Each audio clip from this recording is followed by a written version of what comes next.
going on, everybody? Welcome back to the AFC podcast inside the AFC studio. My special guest today is Smooth Doubleb, Brandon Bass. How's it going, man?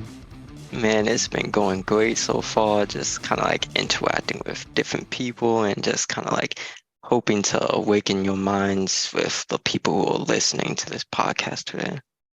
You mentioned you have a podcast yourself. What's yours about?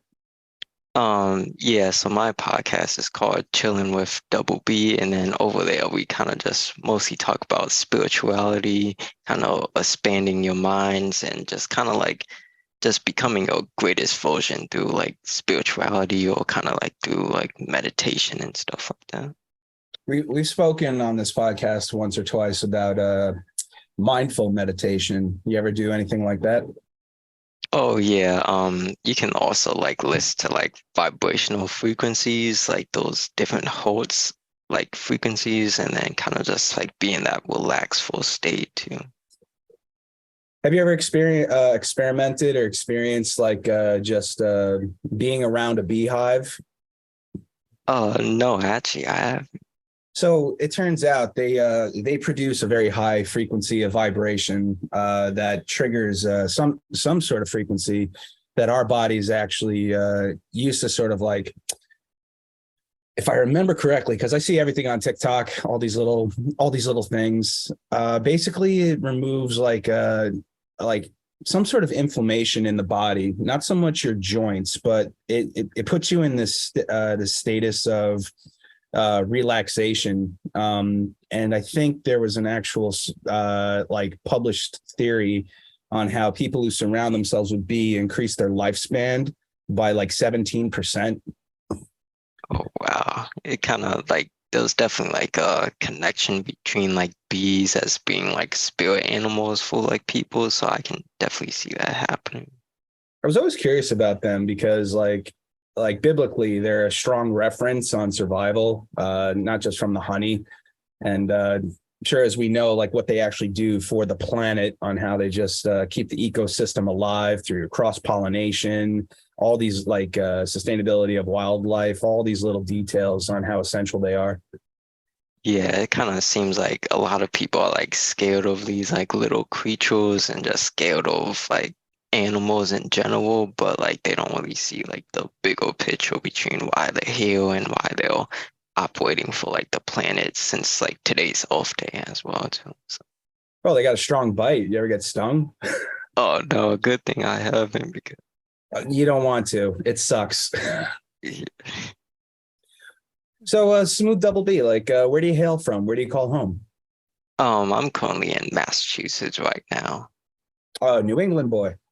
Yeah, it's pretty cold. Like it's getting warmer and everything like that, but like in the winters, it's just like I'd rather just be somewhere else, I'll be honest. Do you have like any family or friends, like maybe in Florida or Texas, Louisiana, anything like that? My sister actually moved to Texas like a couple of years ago, so like she's been enjoying it, and then I know I have some family members in like Georgia too. Gotcha. So, what do you do? Like, more or less, do you consider yourself more of a performing artist or a writer? I mostly just like do artists, like kind of like writing and recording and just kind of like mixing and mastering my like own music and just finding different ways where I can just like help people through like either music or through videos or content creation and stuff. Oh, what have you done recently? Anything to be proud of?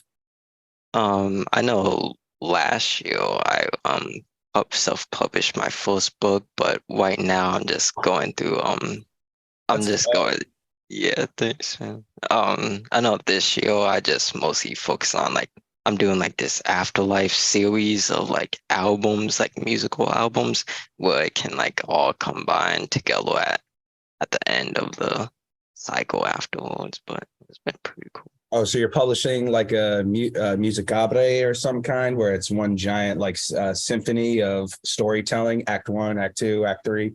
Oh yeah, so it's kind of like I know in the beginning I called it Afterlife Saga, but then it's kind of like a whole like series throughout.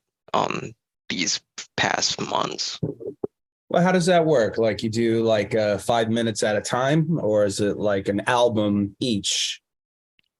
So for this one, I kind of did like EPs or like kind of albums that would come up into like one album altogether. So like I know in the beginning I did like an EP since 2022. I mostly just was focusing on like the book and everything, so I didn't really put out any music or anything like that.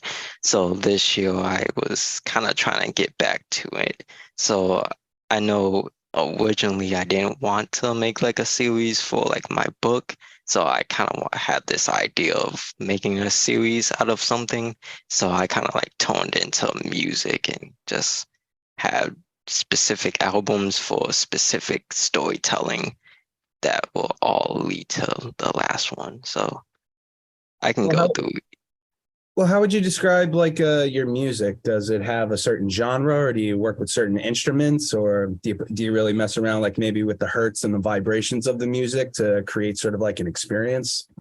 Oh yeah, so I mostly do like hip hop, pop, and kind of like rap and R&B. But for this one, I kind of like tapped into like different genres. Like I did like a little bit of country, a little bit of rock, and just kind of like, and also I have like chakra activation, which is kind of like using my sound bowls and like sound bowl meditations and tuning forks, so that can like elevate the experience for like the listener. Yo, so if anybody wanted to like hear some of your music, do you have a demo out on the social media? Oh yeah, they can just search up Smooth Doubleb and then I'm like on all the platforms. Oh, like SoundCloud, things like that. Yeah, I'm on all. So what's your ultimate goal with the music? What do you want? Is it something you want to be known for? Or is it just sort of like a creative thing? I know in the beginning I kind of looked at it as like a creative thing because I know when I first started, I kind of saw it as like an extra monetary gain just to kind of like use my talents and skills to like make extra money and stuff like that. But then after a while, I kind of took it more seriously, and then I've realized this was like one of my missions and purposes to kind of like heal people through my music. So I know eventually I want to get to the point where I'm kind of like selling out like stadiums and like performing for people and stuff. Wow, yo, that's some serious faith you got there, man. Yeah, definitely. I kind of see it now, Well, but if it's all like a journey though. it's got to be, dude. Yeah, it is a journey. Build that fan base, get them involved. And do you ever notice a difference between listening to music with a certain, like maybe AirPod or a full headgear, and then you take that dynamic of actually seeing a performance live and being around that energy? Oh yeah, like I know during like the mixing and mastering process of like doing the music, I know you can kind of like hear different styles within the music. So if you have like a different effect or a different like layer that you added during the mix, you can really hear it with good quality headphones, but then like you may not hear it with like kind of like cheap head like earbuds or anything like that. But then once you're in live in the performance, they have like all the real equipment where you can really like hear everything come together. So, What made you want to get involved in the music? Like, were you always musically inclined? um, not. I know my dad was used to be like a drummer for this like gospel band and everything like that, and then my brother, stepbrother actually was a DJ for this radio station. So I was kind of always exposed to like some music, but I never like saw myself like actually doing it. But I just thought it was a cool way just to expand and just try something different. It does sound really different. Like, does it have maybe do you consider it more of like its own type of experimental music? Like, could you give it like a title or a genre or some sort of range on what it covers? I would say for a specific genre, I would say R&B, since it's kind of like for my music, I know I'm kind of different than from all these other artists since I try to like connect deeply with my audience with um kind of just like my own personal experiences and just connecting them spiritually. So just having them kind of speak on different topics that they may not be speaking out of, or just like stuff that they are holding back in their shadow, or like having to do inner work for. So I kind of speak on those type of topics where they can kind of like heal throughout the process. Oh, what made you want to get more involved, like with the purpose of healing? You know, a lot of people do this for entertainment or vanity, even, but why healing as sort of like a motive? I know for me, I'm kind of like a light vocal and just like an empath. So I kind of my mission and like one of my missions and purposes is just to heal people with like either my energy or presence as well. So finding different ways to creatively that I can achieve those missions and purposes is a good strategy for me personally. How old are you now? I'm currently 23 right now. Oh, you're just like you are ready to go, man. All Oh, right. thanks. How long you been doing this for? I started in 2020, and then I had my first spiritual awakening back in 2019, and then that kind of like opened up my eyes to like the matrix and everything that's going on and everything. So then fast forward to 2020, that's when I kind of was like, let me try to find different ways to use my like spirituality to help people. So that's when I kind of started making YouTube videos, and then I kind of started doing like clothing and just different spiritual advisory and stuff like that. So How if anybody wants to find you on YouTube, where could they go? they can either just type in Smooth Double B or Brandon Bass 99. Brandon Bass 99 or Smooth Double B. Do you have like names of your songs or albums? Oh yeah, I have one that's called like New Earth. I have the Afterlife series. I have um Final Countdown, just the Final Ascension, but just like different stuff. Well, you mentioned in 2019 you had some sort of spiritual awakening. What was that like? Yeah, so throughout the process, I always knew I was kind of different than everyone else. Like looking back at my early years, I could really tell that I came up kind of like being different, but of course they use that as like a, oh, you're not supposed to feel that way, or oh no, you're not different, you're just like everyone else and everything. So ever since 2019, I remember watching one YouTuber who had their spiritual awakening as well. So that kind of finally motivated me to actually like step into knowing more information about just what's been going on in this world and what's really true and what's false. So ever since then, I kind of just into different like rabbit holes and just try to find different information that can teach me where I came from and teach me who I am, because the most important part is just knowing thyself. Yeah, 100% true. Did that tie into why you wanted to write your book? Oh yeah, for my book, I kind of had like these different downloads and from like the universe or like spirit guides and everything like that that I should express myself through writing, because I know throughout my journey, I'm kind of like good at like just writing stuff down or just like giving information out. So from there on, I kind of had this idea of what the book should be about ever since I started my website, which was back in 2020. But I kind of just, with manifestations, since it's like a physical delay, since it's like the time is illusion and everything like that, it just like even though I was manifesting it back in 2020, it didn't like come into fruition until 2022. So I had this idea of writing the book and basically finding different ways to speak out on it. So, well, oh, what's your book about? Can you give us like the elevator pitch?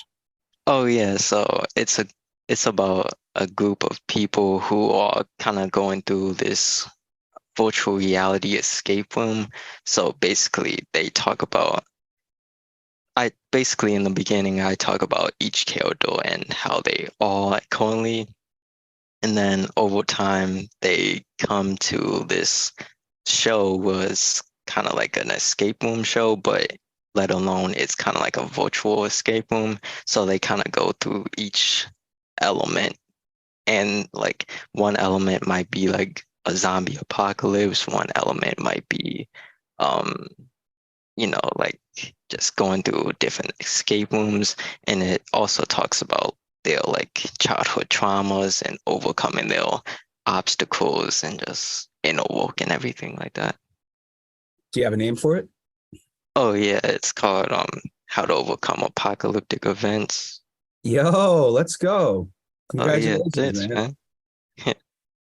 So it all started with a group of friends, basically, and they're in a virtual reality escape room, and they got to try to stick together and get out together. So the unique thing about this was all of them were kind of like strangers except for two characters which were kind of like in a relationship, but they all kind of like came to this one location because somehow they found out that they were casting for a new show like Escape Room. So mostly all of them were kind of excited to just be on TV or just kind of like go through the escape rooms. So then afterwards, they all had to like come together as like a mutual friends. But of course, there was like jealousy and envy and everything since they were strangers. So they just have to go through the process of just kind of going through the each escape room. But yeah, it's pretty interesting. Yo, that's where did you come up with that idea?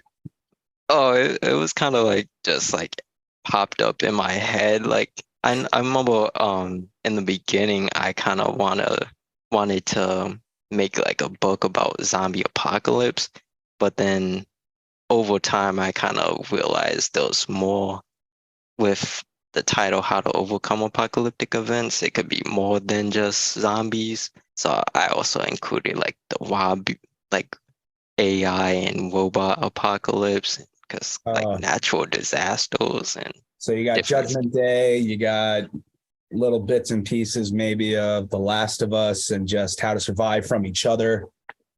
yeah, like how to survive all those like apocalyptic events, like if like the government kind of like starts like an economical collapse, like how to overcome all of those different things and stuff. Wow. So basically it's a guide. It's a guidance book as well. Fantasy, sci-fi, but um how could somebody want to like maybe get their hands on the book and just like read it for themselves? Oh yeah, it's available on all the book stores out there. They can just type in how to overcome apocalyptic events or just type in Brandon Lamar Bass. Oh, so like you okay. So like on Amazon, maybe is there like an online border store still going on or even on Walmart.com? Yeah, it's on Walmart, Barnes and Nobles, Apple, and I have like the audiobook, ebook, There you paperback, go. and hardcover too. Yeah, because I'm an audio book freak. I listen to audible books every day, every Oh single day. If I'm not reading a script or writing a script, I have to like be listening to like the book of the week or something like that. So yeah, I'm gonna actually after this podcast, I definitely want to look it up. Could I find it on Audible? yes, it's on Audible too. Let's go, man. What was it like? Was that a challenge for you to get your book published and released on Audible? It was definitely like a journey, I would say, since I was doing like self-publishing, so I didn't go through like a publisher. So I had to like really take out the time to like research and find different platforms to actually upload and kind of distribute my book by itself. And it really took like some time, like just like writing, editing, and just finding like narrators and doing the copyrights and doing the kind of like the formats and everything. Uh, It just got released this past September. Oh yes. Yo, all right, congratulations. I'm looking at it right now. So far, uh I could get it. I got a subscription, so I could exchange it for a credit. Oh no. How to Overcome Apocalyptic Events by Brandon Lamar. Uh, let's see, Brandon Lamar Bass, narrated by Andrew Baldwin and Angela Clark. The audio book itself is 9 hours and 23 minutes. You got yourself a story, dude. Oh yeah, definitely. I know I wanted to make like the book kind of like long, but I didn't want to do like a short story, but That's a fair amount of time for like that's a good book, you know. Personally, that's what I look for. I look for substance and richness and distance and duration, you know. yeah. All right, I don't know how many audibles you got, uh but it's now officially in my library. I'm gonna give this a listen to. Oh, thanks, man. I appreciate Oh, it. I'm glad you told me about it. I love new stories. Did you ever want to use it maybe for like a short series or like a new HBO original? Oh yeah, I definitely want to kind of like transfer it into like a TV show and then like a cartoon or like a movie as well. That'd be cool. Try to knock out those visuals. Yeah, definitely. I was curious though, because you had mentioned to me earlier that your favorite movie of all time is The Matrix. Oh yes, that's one of my like favorite ones. All time favorite is it number one or not as favorite as in your number one, but did you like Matrix the first as opposed to Reloaded, Revolutions, and Resurrection now? Oh yeah, I would say the first one was by far like the best one, but the recent one was pretty cool. They had like spread it out like different like messages and everything like that. But I feel like the other ones were more of like the action and kind of like combat, like John Wick. So it was pretty cool. I guess.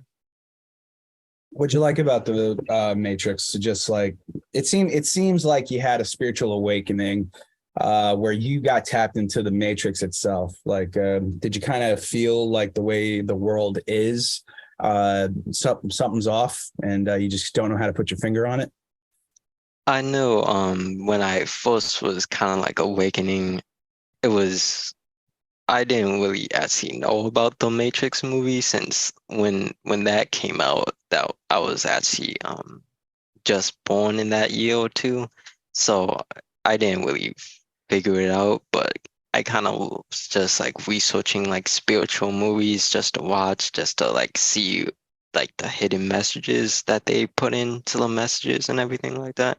So um one that popped up was The Matrix, and I remember hearing a lot of people talk about it, like how, oh, it's kind of more of like a documentary instead of like a movie. So I just checked it out and I kind of saw like the semblance of like everything that's going on behind closed doors. Did that lend to the type of creativity you want to do as like as an original artist, whether it's through music, through books, through television? I find like different ways. I kind of see like movies and TV shows as kind of like ways of like storytelling. So like for example, I know sometimes I watch like wrestling, so I mostly watch it for to learn like different like move sets, but just like mostly about the storytelling and just like how to like capture the audience and kind of like really dive deep into the story. So I kind of find different ways where I can just engage my audience with different stories. Right on, man. Did is this something you always wanted to do, or did like maybe your family's recommend or suggest like a plan B? I know in the beginning I didn't really tell my family because, and like other people because they can like downplay it or like, oh, you'll never be like that popular or it will never go anywhere and everything like that. So I in the beginning I really just kept it to myself and mostly I just do what I need to do internally and then once I finish it, I just put it out into the universe. But yeah, I know where I wanna head down and where I'm heading, and I kind of don't really want like any like self-doubt or like other people influencing me that it won't come true because um I just know internally that it'll like manifest eventually.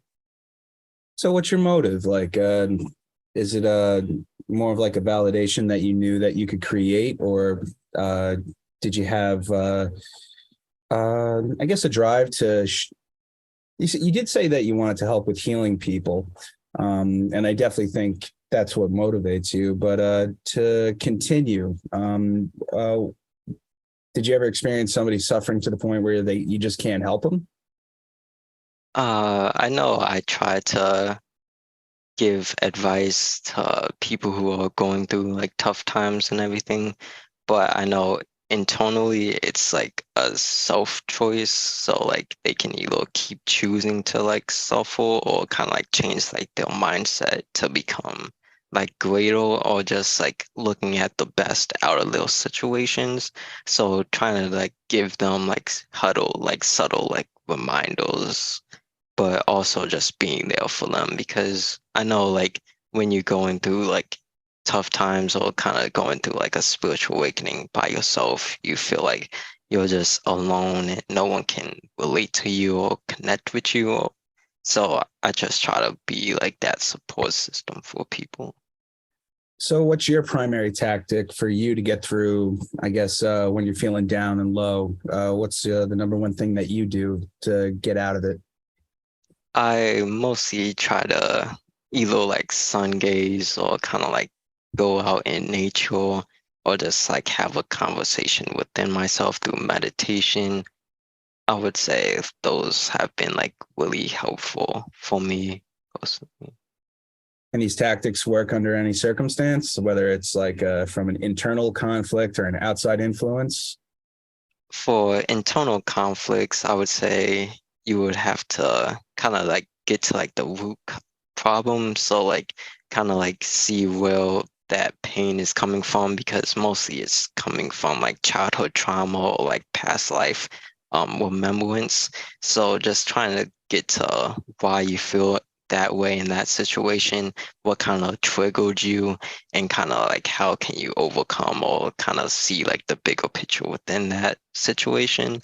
And then for external conflicts, I would say um, it really depends on if you have influence or really care about what others think about you. So, you know, you are similar to the five people around you are like you're the more similar to the five people around you that you hang out with. So Yeah. just looking at like your circle and seeing that if they are uplifting you or kind of like bringing you down behind closed doors because I know a lot of people could just hide behind a mask or just won't tell you or jealous of you like behind but smile in your face too.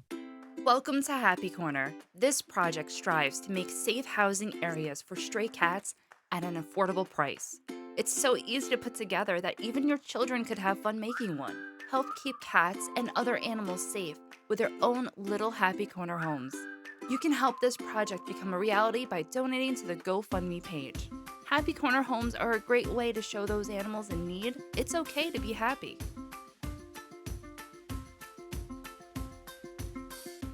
Yeah, there's a lot of people like that. And I'm sure everybody listening has experienced that at some point, you know? Yeah, it's like a lot of people just or they're kind of like jealous of your light or your like perseverance, but or just want to be like you to be honest. and they just like maybe articulate it in a hostile way where they just can't really say, I wish I was more like you, so I'm angry and aggressive because I don't know how to articulate. Yes, it's funny because like a lot of people won't like they won't tell you that you inspire them, but they'll they'll like internally would say it to themselves, but then they will spread hate. But your haters are like your most best followers, I guess. Yeah, like I remember Cat Williams not too long ago was it was probably from the 90s and I wouldn't even know it, but I saw another TikTok video and Cat Williams popped up, and he was really shining a light on haters. Like it's a curious thing because like a hater is going to hate, but sometimes that's your relationship with that individual. They probably don't hate on other people, and it just somehow that's either A, who they are, or B, that's just what they're going through. But that is their position in life currently. That is their job. Their job is to hate, and that's it. That's all they're meant to do. But he did shine a light on how to actually use it to your advantage, because if they are actually hating on you that you know happens to be true, then you're probably doing something right, whatever it is your destiny and purpose or mission is. And they just articulate it in a hostile way because they don't know any other way to do it. Yeah, it's like if you don't receive hate, then you're not really good at what you're doing. So like look at all these like Drake and like kind of like all these like celebrities who constantly get like hate on every day, but you know, it just makes sense, I guess. So when it comes to your hate, or not your hate, like I'm sure you don't hate on anybody really. So it's more like, do you just ignore it, or is there like a tactic you do to kind of leverage it and put into your craft? I know in the beginning I kind of like was affected by it and kind of like really took it like personally, but now like kind of realizing like the internet is fake and most of like the internet bots are just like robots, kind of just like or fake pages just like spreading negativity because the outer world is all like mostly negative, but the inner world is like most important. So I don't really like focus on it anymore, and I just like kind of like try to laugh it off. I wonder if like now, if these are actual people, especially through the internet, or is it maybe like an AI program just like simulating a conversation? Like I had such an amazing rundown this past week through the Chamber of Commerce and cybersecurity, and the level of AI intelligence that's available out there. Like it's one thing to just create a graphic design, which is really cool. The way I've seen it thus far, a lot of people experimented with it, but how like intelligent they actually are becoming, where they could actually blend in somehow and sort of like catfish you in a sense, or pretty much create a fake profile about you, and nobody else would know that it wasn't you or I. It was actually the AI impersonating us the whole time.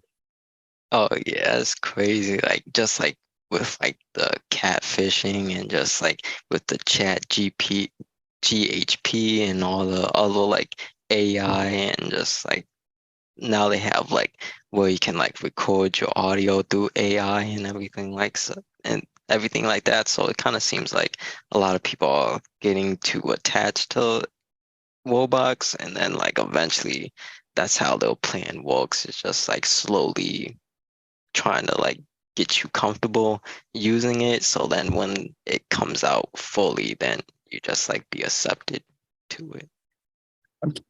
It's amazing. Like somebody, and actually we spoke about this once in the AFC, like how you could just give instructions and create a certain essay or write a full script in certain like a certain for a certain genre, and they would come up with multiple characters. They would have a beginning, middle, and end. And I don't know if there's an experiment right now necessarily of that script being published where it was written by AI, just and whatnot, and just kind of seeing the execution of what a movie in the right hands based on a script of an AI would actually show. But I'm curious, like from your experience on like the world of the Matrix, the AI, Do you think what do you think the purpose of storytelling is if it's not necessarily coming from a human being? I would say with AI, it kind of seems like they're kind of like more kind of like Hollywood style. So like, for like Hollywood, they kind of find like make different like movies or shows based on like books and everything. So they kind of get like a synopsis of like the baseline with like the book, but then they create it in their own vision or their own light. So I kind of feel like that's kind of how like AI is kind of doing it, but just with made up people, made up situations. Isn't that everything that we do? We kind of make it up. Oh yeah. So what do you think you want to do moving forward? Like, did you ever want to like write a second book or double down on like the journey of these characters and have a continuance or like a trilogy of some kind? I know for I have thoughts of like different ideas that I want to put out for my next book, but also kind of like connected to like the ending of my first book, since the ending is kind of like it's kind of like a cliffhanger. So I kind of want to like tell the rest of it in the beginning, but create my own like another story within that second book. What was it like publishing your first book? Did you have to overcome like a challenge that's felt impossible? It was definitely like a lot of research and a lot of like time just to watch like different self-published authors and their journey, or just like watching tutorials so I can make sure everything runs smoothly and gets distributed correctly through different like publisher, different like distributors like Amazon, KDP, and like um and all those other platforms. So it was definitely like a lot of watching videos and stuff. So, as far as in the last 6 months, what was the biggest lesson you've learned after publishing the book? Like you completed the task, but I'm sure it's not over yet. Yeah, I definitely learned patience, and throughout the book I even said like I heal like a lot of my triggers. So kind of like just being patient and kind of um just not trying to rush it, I would say. Are there Since any are there any, are there any trailers or anything like that? Maybe we could share for you. Oh yeah, I posted like I did like a small little trailer on my like YouTube channel, but Oh, all right. Shout. All right. So to the AFC team, guys, we gotta tag it and then share it and all that good stuff. Get some eyes on it. oh thanks, man. I appreciate it. Um, well, that's the name of the game. That's what we do, dude. And sometimes I'll say it in here to remind them, just in case I forget to actually text them. Oh yeah. All right, fix it in post. Yada yada yada. So, what's your next step? Like, are you kind of like in like a time of reflection where you don't have to overwhelm yourself with working to? I got to achieve it. I got to achieve it. I got to achieve it. I know kind of like in the beginning, I remember I just felt like I had to do like these creative outlets, but now since I've put out like multiple projects and everything like that, it's just kind of like doing it just to do it in a way. But I know currently right now I'm just trying to finish off like that Afterlife saga going out, and then eventually after that I'll be starting my like next phase of my book and stuff. But where do you see yourself in 5 years? 5 years, I definitely want to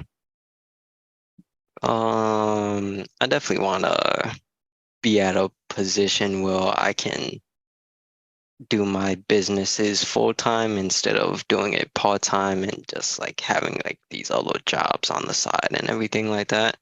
And I know eventually I want to have my own like building or kind of like my own food truck and just kind of like um kind of like do my businesses through there. I want to ask you more about that. So, you said you want your own building. Are we talking about are we talking about the New York Times building type of building?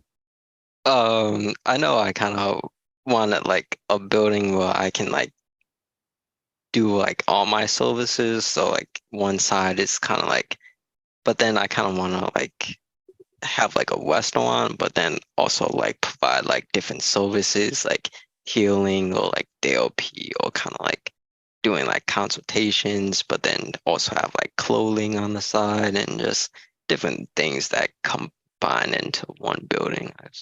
So you want a smooth double B Walmart? Yeah. I might call it BLB Productions. That's like one of my other things. So it's also like a production house, but is it open to the public where I'll come into the restaurant, just eat the food, have a tour or something like that?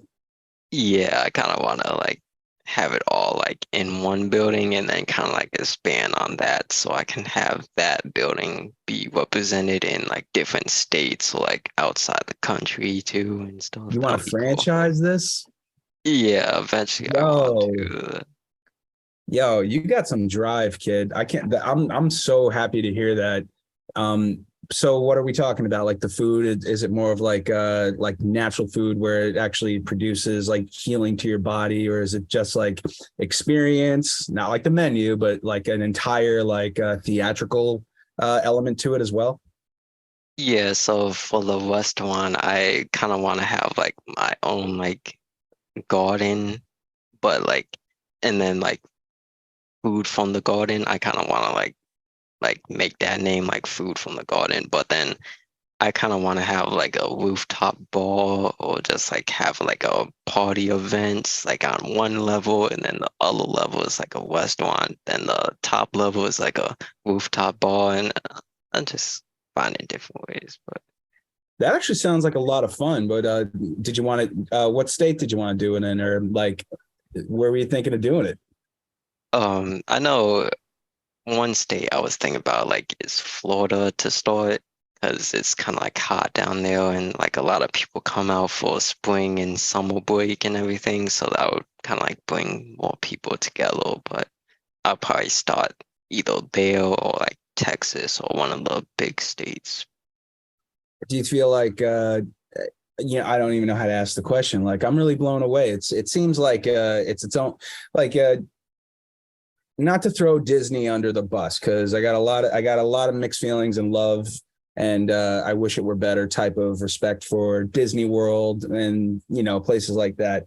Like for me, my imagination's engaged. I read like my youth comes back. I feel a sense of joy. I find a lot of fun in doing it. Not so much like stand online to go on a ride.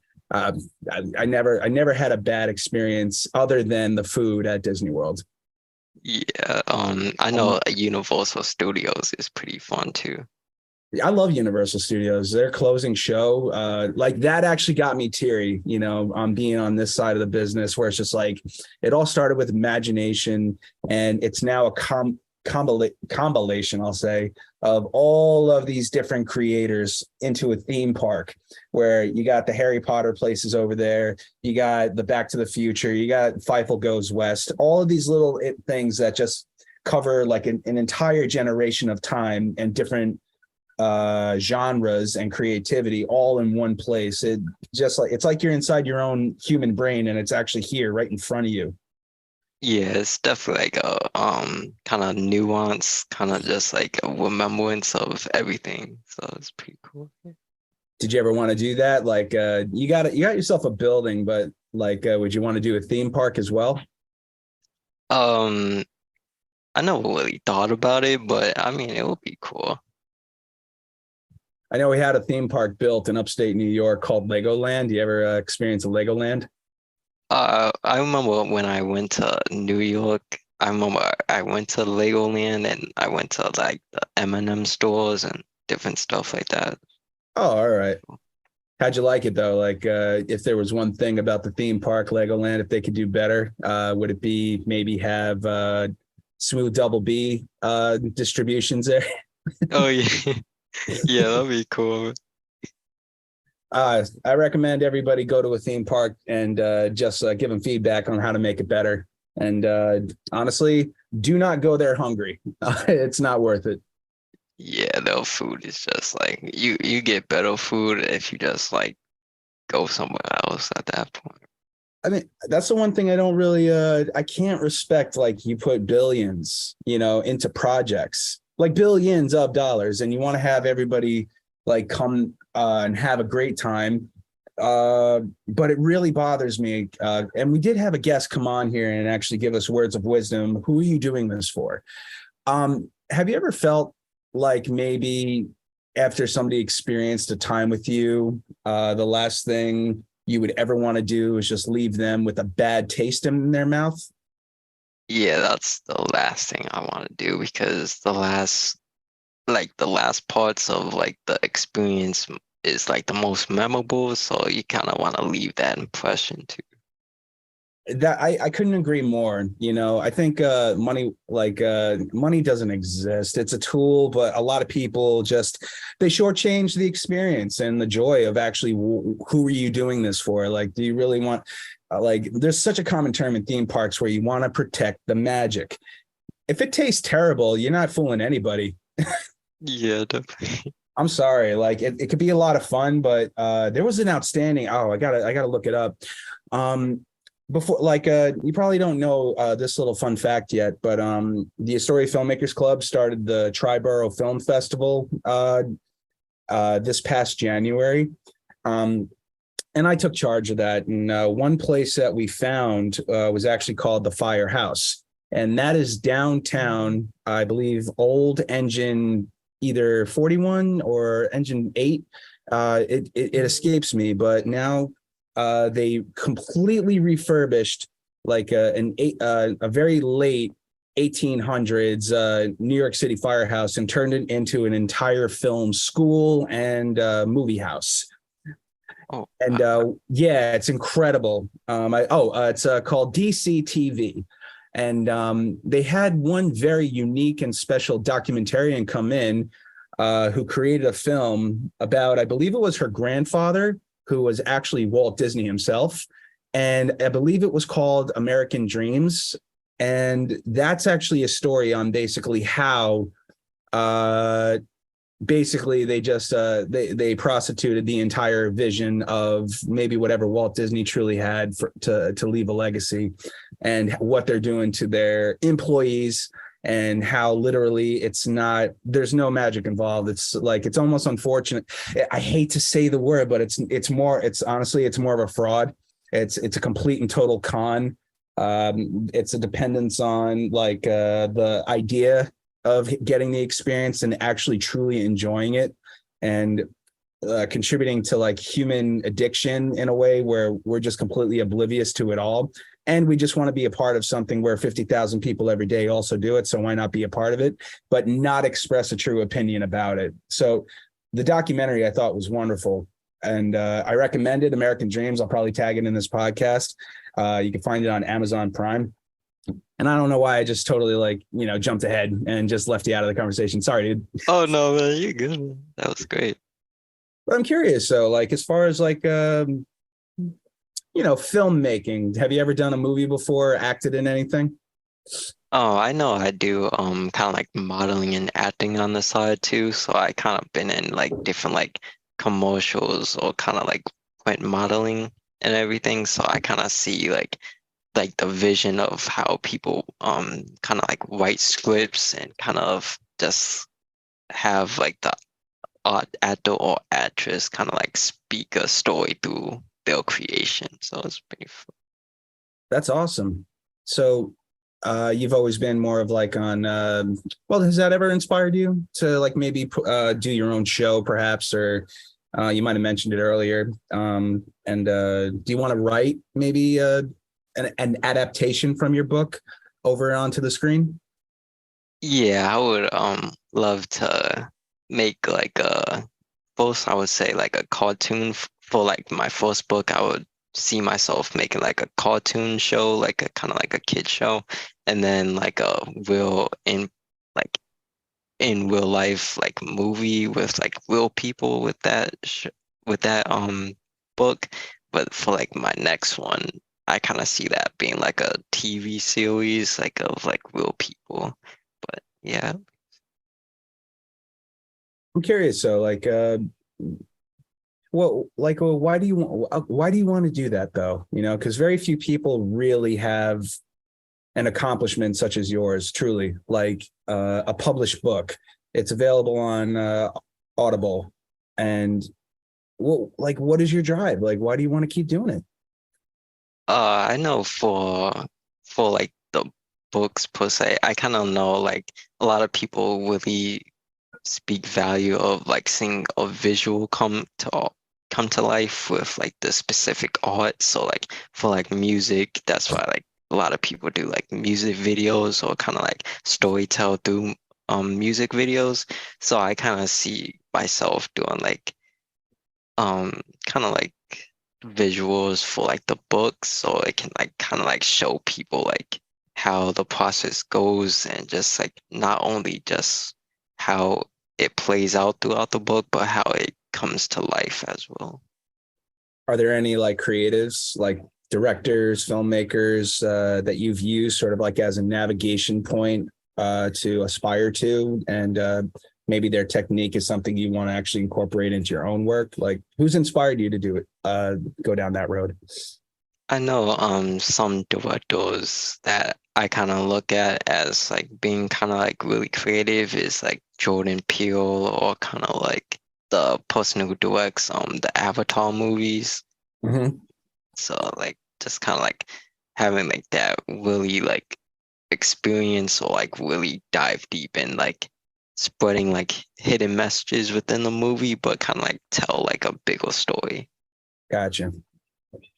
And that's what you want to do. You want to try to have like these little hidden gems, Easter eggs, and unless people actually read multiple books, they can't really see like the bigger picture.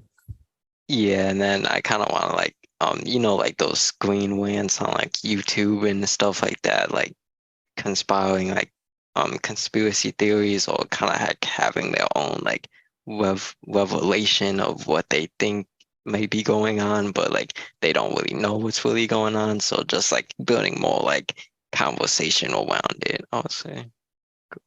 Yo, this is exciting, dude. And I definitely can't wait to actually take a listen to your book. How did you find the actors to perform? Oh yeah, for like the narrators and everything. Yeah.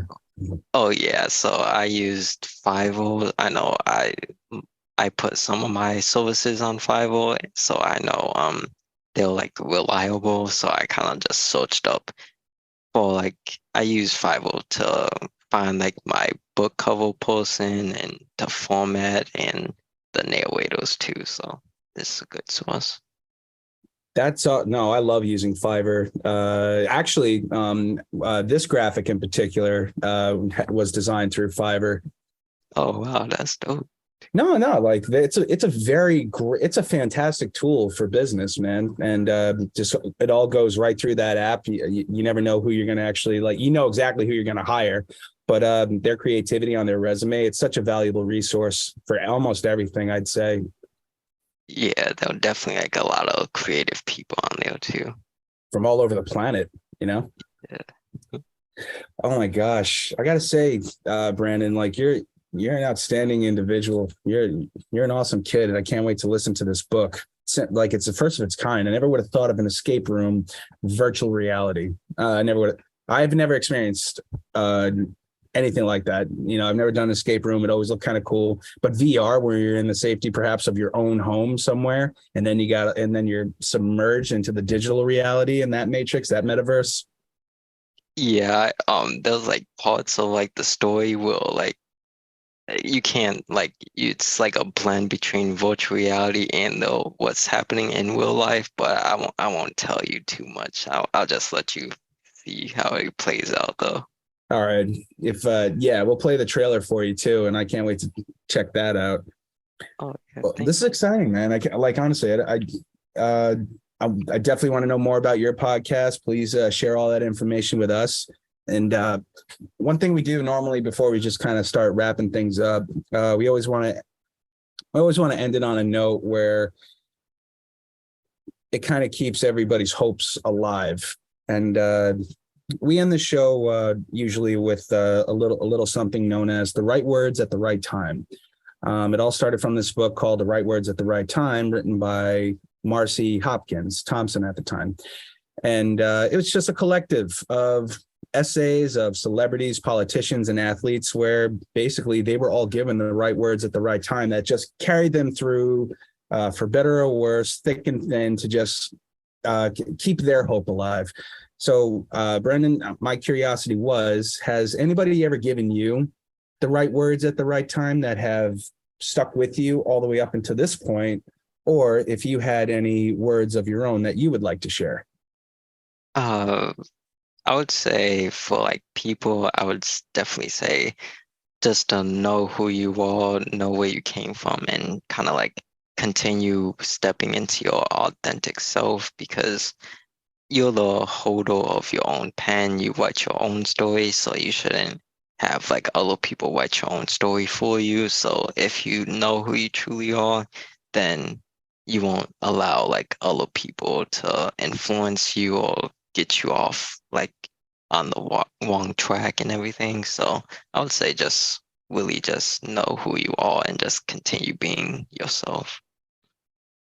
I like what you said about being the holder of your own pen. Yeah, definitely. No, that's something I really like, and it's true. You do. You're the one who's writing your own story.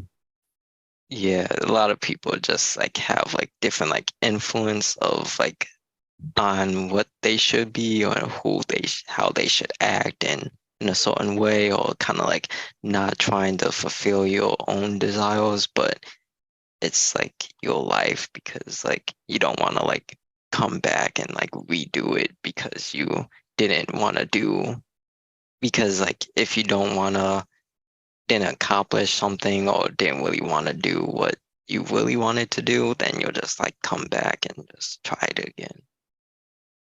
Well, Smooth Doubleb, thank you so much for coming on the show, man. I'm really excited to actually share this with the entire audience. For everybody out there who tuned in, thank you so much. Don't forget, you are the holder of your own pen. You write your own story. And Doubleb, like, can people find you on Instagram or anything like that? Oh yes, it's either will_BBASS, or they can just type in Smooth Doubleb, and then I'm on all platforms with under Smooth Doubleb, so you can just find it too. Before we end the show, but why'd you choose the name Smooth Doubleb? Oh yeah, it's pretty funny because I remember when I was younger, a lot of people either called me Double B because of Brandon Bass, or kind of like young Double B and everything. But then I was looking at, before I started my like music career, I had to like look up any artists who may have like similar names, so I won't have to like copy them, or kind of like when people search me up, they can find me instead of like someone else. So I realized someone else used Double B, so I kind of had to like switch it up. But I know with Smooth Doubleb, it was kind of like unique because I'm just like kind of like smooth with it. So Yeah, pretty buddy. funny. Yeah. Well, Smooth Doubleb, thank you so much for coming on the AFC podcast. For those of you just joining us, click rewind and start from the very beginning. You could like and subscribe for all future episodes at the Story of Filmmakers Club page, and click on the AFC podcast. You can't miss it. Even Google us. It's on our website as well, and Instagram, the Astoria Filmmakers Club. And of course, Smooth Doubleb. I always send a message out to everybody else before they go about their day to always remember to never forget your community, the creativity, and always find the joy in everything you do, and carry that with you everywhere you go. Oh yeah, that's a great message too, leaving them off with that. It's my pleasure, man. I can't wait to have you back on the show, and I cannot wait to talk about your book. I'm excited for it. Oh yeah, I'd love to do this again. Until next time, Smooth Doubleb. We'll see you next time. Oh yeah, see you guys. Thanks, everybody. Ciao for now.